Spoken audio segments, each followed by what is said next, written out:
American special operatives fighting a war in a far-off land, a deadly enemy they don't know and can't kill, and a story that doesn't exist. All this and not much more in Spectral.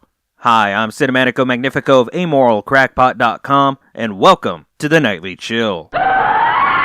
Writer-director Nick Matthew presents a surprisingly beautiful-looking, well-acted, quick-paced movie that also happens to have the poorest excuse for a story and characters I've seen in a movie this side of the asylum's assorted no-budget, no-effort productions. If this sounds harsh, I don't think Matthew nor the movie itself would argue against it, given how well everything else really is. These days, we take the closest equivalent modern cinema has to true B films for granted. In a time when Hollywood's biggest hits are the same sort of high concept, more often than not brainless bits of cinematic candy that were once made for no money using second and third string talent, in a time when it's become so cheap and easy to produce and distribute even feature-length films, it's incredibly rare to find something worth your time. More so, it's also incredibly rewarding to come across something done so well, all things considered. Matthew and his cast make the best out of a lackluster, if not necessarily bad script, and what is clearly a small budget. Every shot looks like it could be coming out of the latest would-be blockbuster Hollywood has pumped out in the past 10 years. The editing is quick and tight while never feeling disorienting, or as if it's trying to mask poor action.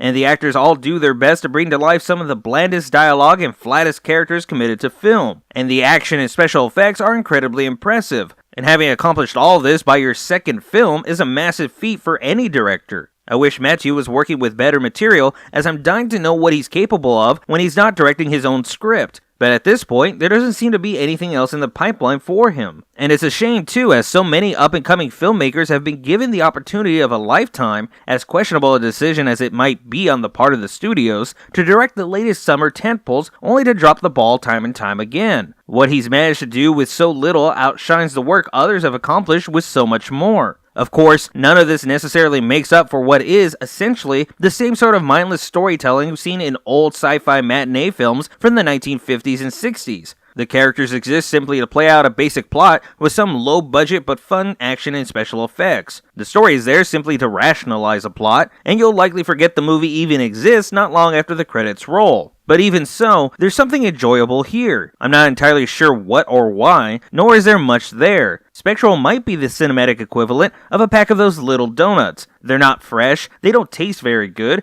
and you know you could easily find something better not all that far away. But should you find yourself in the mood for such things, those little donuts satisfy your sweet tooth just fine. And that's why Spectral is easily worth chilling with once that need hits you.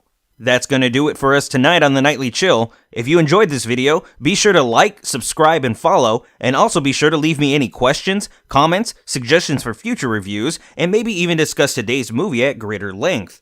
And as always, this video is brought to you in part by our viewers. If you'd like to learn how to support this and other projects, please visit AmoralCrackpot.com or check the description below. But until next time, y'all need to make like a tree and get out of here.